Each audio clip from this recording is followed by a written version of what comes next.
Obrigada pelo convite, pela presença. Eu vou falar da paixão da escrita, ainda que eu pudesse falar da escrita da paixão, que é tema de muitos dos meus livros. Mas a Mary Del Priore sugeriu que fosse a paixão da escrita, o que não é surpreendente. Só na Amazon eu contei 48 livros dela. De certo, foi porque a minha confreira, a Mary, tem essa paixão. Também foi pela mesma razão que Lígia Fagundes Telles, outra acadêmica, mais do que célebre, nacional e internacionalmente, escreveu ao longo da vida inteira 45 livros na Amazon. E não posso deixar de mencionar a Ruth Rocha, que escreveu mais de 200 livros para crianças. Quem é pego pela escrita se entrega a ela. Beckett, autor de Esperando Godot, explica isso. Ele diz que a gente não escreve para publicar, escreve para respirar. Eu me reconheço inteiramente nessa afirmação, porque ela mostra a que ponto a obra é indissociável da vida. Sem respirar, ninguém vive. E a manifestação mais expressiva disso é o grito do recém-nascido. Ele grita para abrir os pulmões e respirar. Segundo Fernando Pessoa, escritor, a gente nasce. Mas, se quiser se tornar verdadeiramente, é necessário aprender. Ou seja, não basta ter o talento, é preciso ter a vocação do próprio talento, como diz a Clarice Lispector. Eu citei vários escritores, 6, e eu me permito citar um psicanalista que me é particularmente caro, Lacan. Segundo ele, a psicanálise não faz um escritor. E aí a gente se pergunta, mas o que é que faz um escritor? Eu acho que é uma disposição subjetiva particular e a vocação para aceitar esta disposição. O escritor deixa o que vem na sua cabeça se materializar, de letra em letra, até as palavras surgirem na tela ou no papel. Trata-se de uma voz muda, que só o escritor ouve, sem escutar. Ouve sem escutar. E, quase milagrosamente, essa voz muda se transforma no texto. Só depois ele se debruça sobre o texto e reescreve tantas vezes quantas forem necessárias. Consta que, para cada página publicada, Céline escrevia 80. Flaubert levou 5 anos para escrever Madame Bovary. 5 anos para poder dizer La Bovary, c'est moi. Como a obra é indissociável da vida, eu me permito falar da vida que eu tive. Sou paulista, paulista da Gema. Eu nasci durante a Segunda Guerra Mundial, em 1944, quando as forças aliadas preparavam a liberação de Paris. Eu não duvido de que eu tenha nascido para viver nas 2 cidades, São Paulo e Paris, e para ser escritora. Agora, como eu sou a mais velha de uma família de origem libanesa, sem filhos homens, eu não podia cursar literatura. Devia me tornar uma profissional liberal. Só assim, do ponto de vista dos meus ancestrais, eu seria uma mulher emancipada, capaz de suprir a falta do filho homem. Ou você se torna uma doutora, ou, na época, eu ainda não tinha feito análise e não sabia que, às vezes, é preciso dizer não aos ancestrais. Meu pai era médico, oftalmologista, e eu optei por ser como ele. Mas, já na faculdade de medicina, eu me encaminhei para a psicanálise, que tem muito a ver com a literatura. Freud, inclusive, ganhou o prêmio Goethe, e Lacan, com quem eu me formei nos anos 70, se valeu continuamente da literatura para explicar os conceitos analíticos. Literatura e psicanálise são almas gêmeas. Entre elas, os nexos são profundos. E eu poderia ilustrar isso falando do meu romance O Papagaio Doutor e do relato da minha análise, Lacan ainda. Mas o meu tema é a paixão da escrita, que me enredou desde pequena. Na infância, eu escrevia pequenas peças, que eu montava com os primos na casa de Capivari, a cidade da Tarsila do Amaral, a casa dos avós.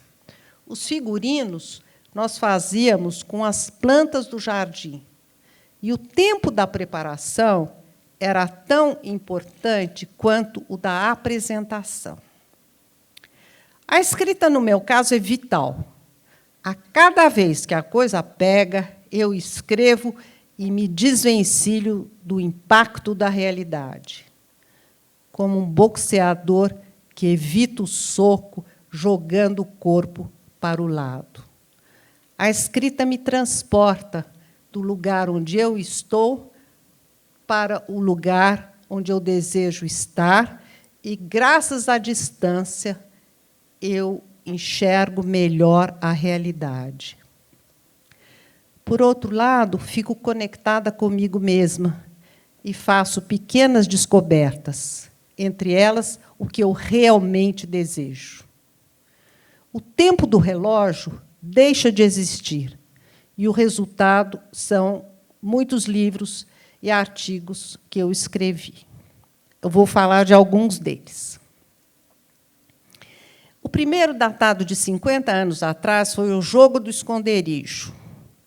Diz respeito ao psicodrama que tomou conta de São Paulo nos anos 70, a tal ponto que eu fui para Nova York estudar com um moreno, um gênio da sua época, que fazia apologia da espontaneidade.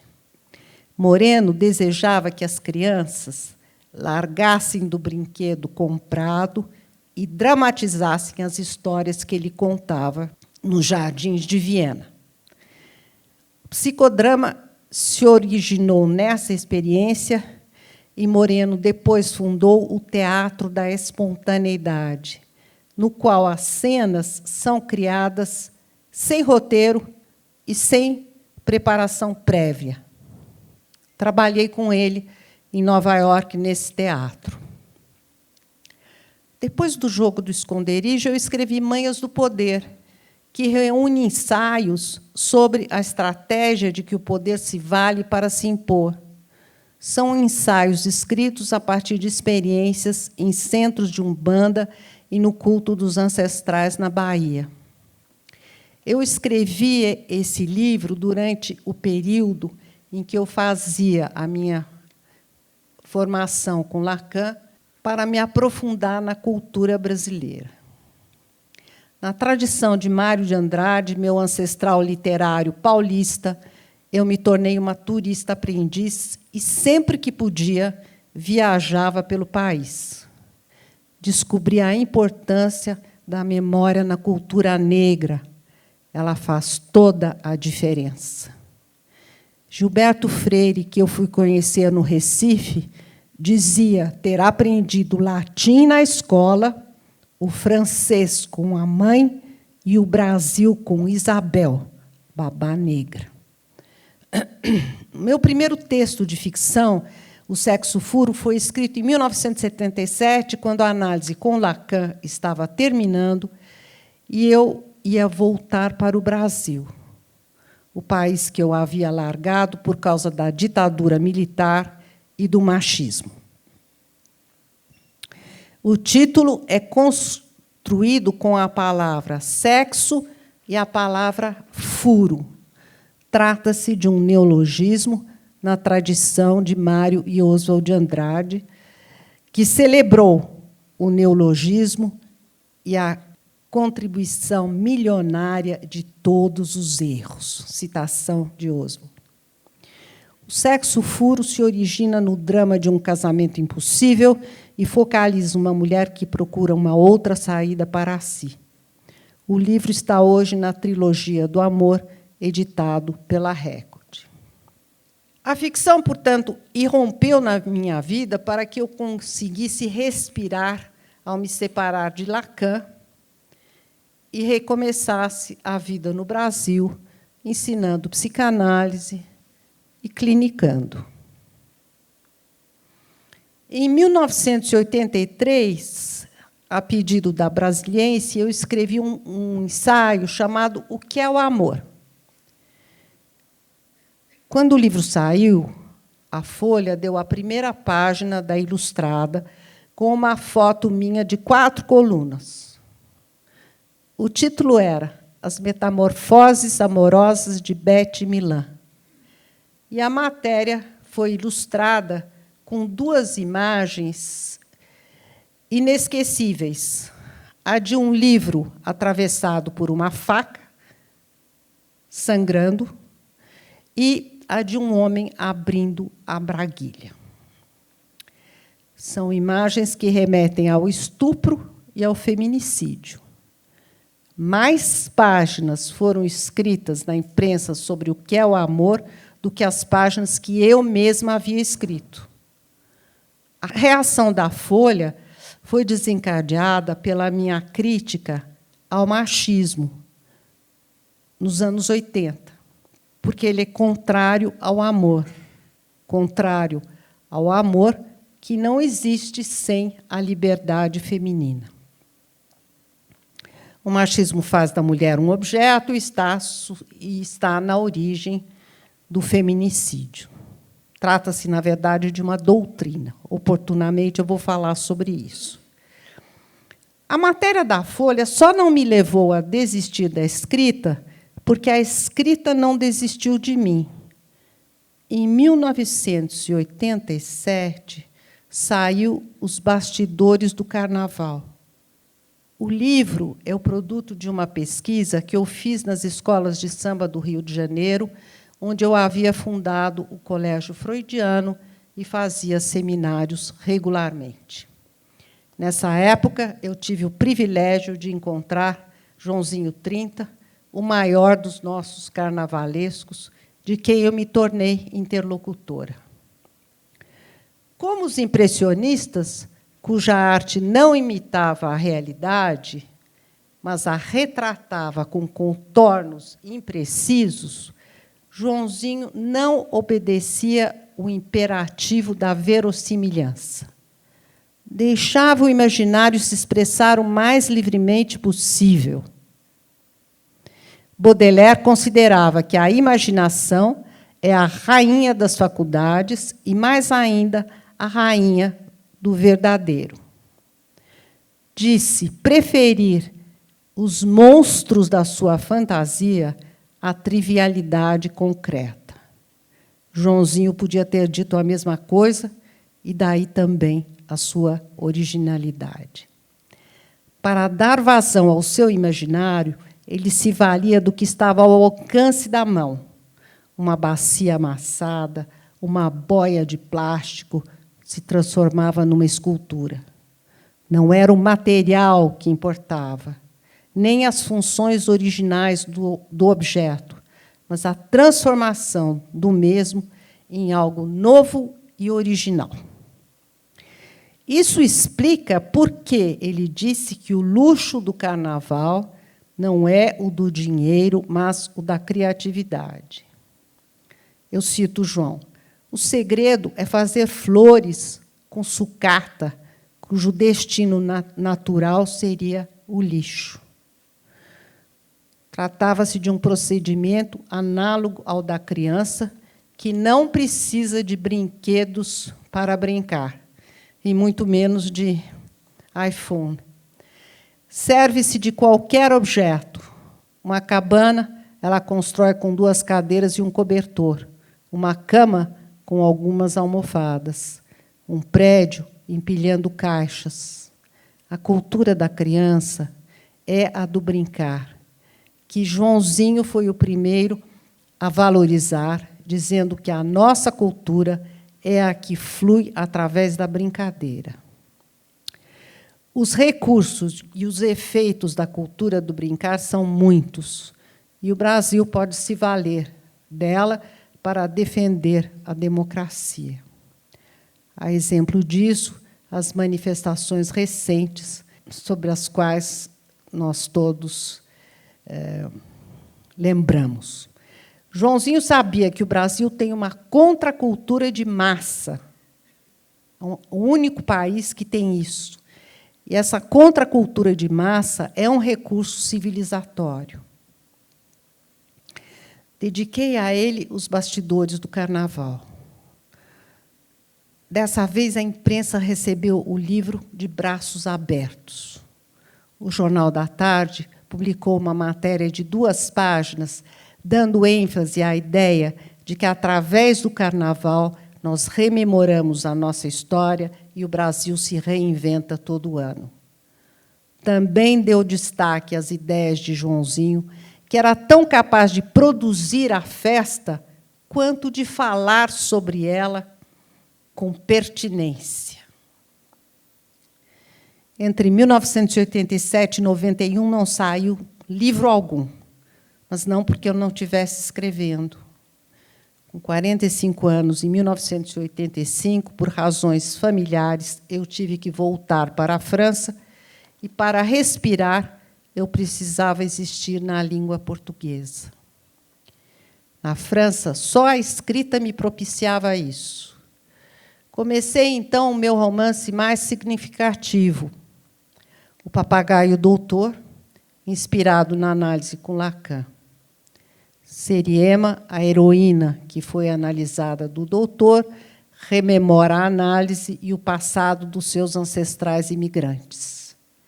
Graças à rememoração, consegue-se separar do analista, superar a autoxenofobia e ser quem ela deseja ser. Foram 5 anos para escrever o livro, mais 5 trabalhando na tradução para o francês.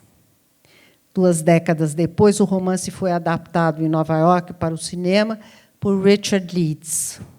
O filme se chama Adieu Lacan e pode ser visto no streaming.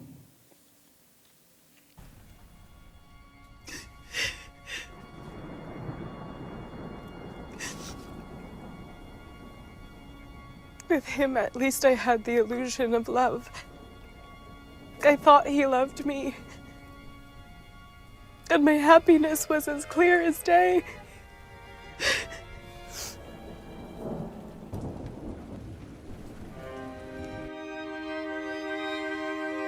I need to find out why I'm alone. Why I lost Antonio.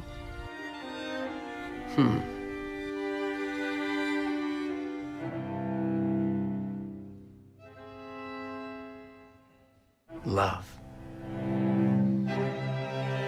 That's what you want, more than anything. A man for whom I am unique. As unique as a daughter can be to her father.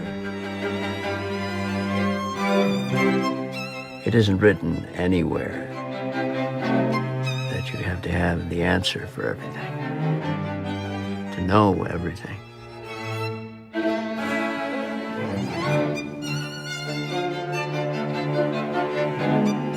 Go on, I'm listening.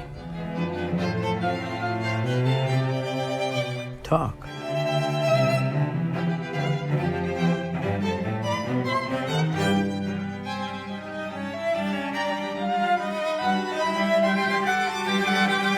Então, durante a primeira tradução do Papagaio, que foi feita em casa, homemade, eu me deparei com a extrema dificuldade de passar do português do Brasil, que é uma língua sintética, para o francês, que é uma língua analítica, na qual tudo que se quer exprimir deve ser explicitado.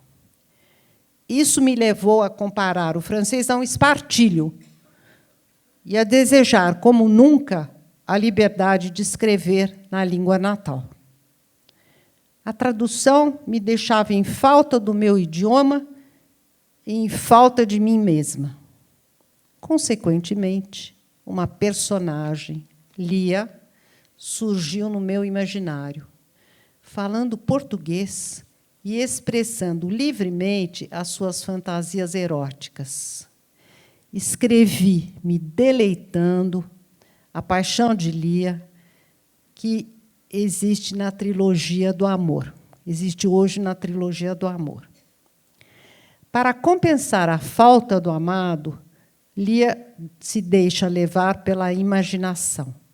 Vai a um bordel, se torna uma cortesã, lésbica depois, e, no final, se realiza enquanto mãe. Paradoxalmente, a rigidez da língua francesa me liberou para cantar o amor materno.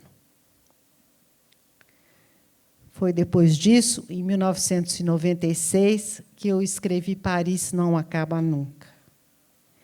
Não podia imaginar que este livro chegaria a ser publicado, inclusive em mandarim, a língua oficial da China, a mais falada no mundo.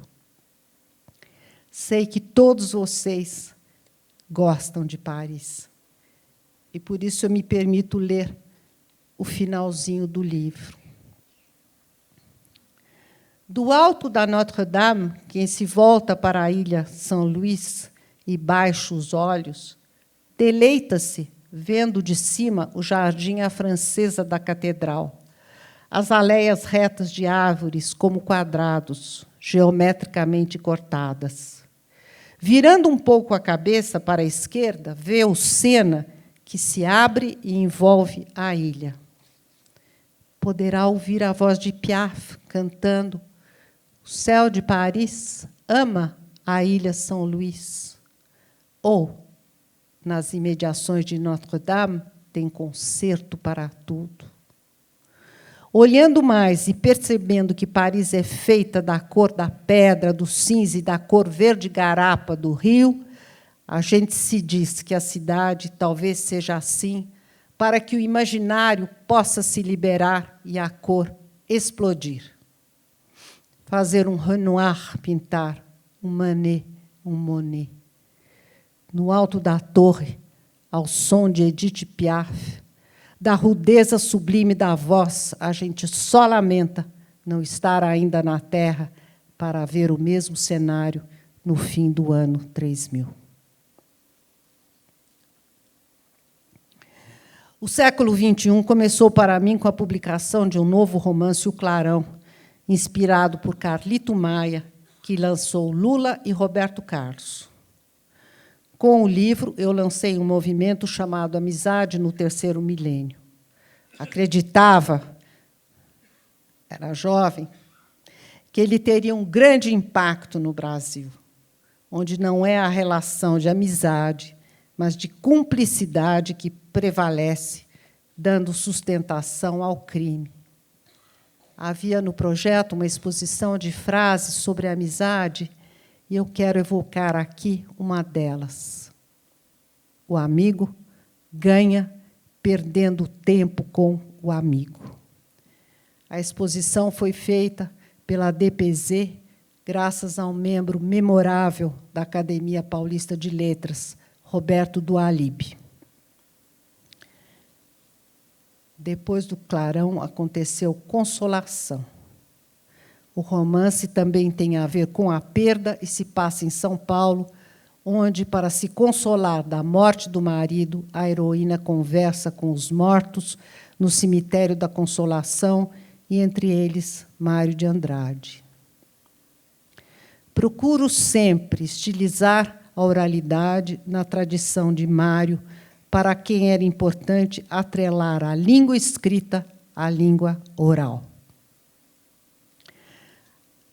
A consolação se seguiu Baal, que eu escrevi por nunca ter me conformado com a demolição dos palacetes de São Paulo, particularmente com o da minha avó materna, que ficava no Morro dos Ingleses e foi construído pelo meu avô libanês imigrante.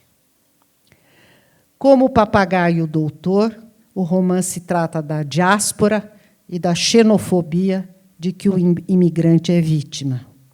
O tema, obviamente e infelizmente, é da maior atualidade.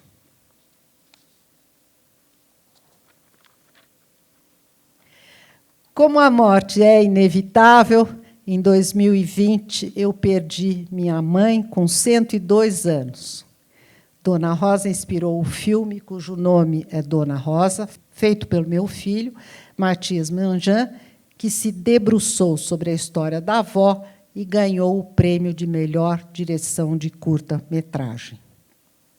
Rosa também inspirou A Mãe Eterna, cujo começo poderia ter escrito por quase todos os filhos, quase todos os que estão aqui, acredito eu.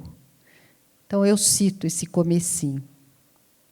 Se eu pudesse te dar de novo a vida, fazer você nascer de mim, como eu nasci de você, não paro de desejar o impossível. Apesar da sua idade, não suporto te perder.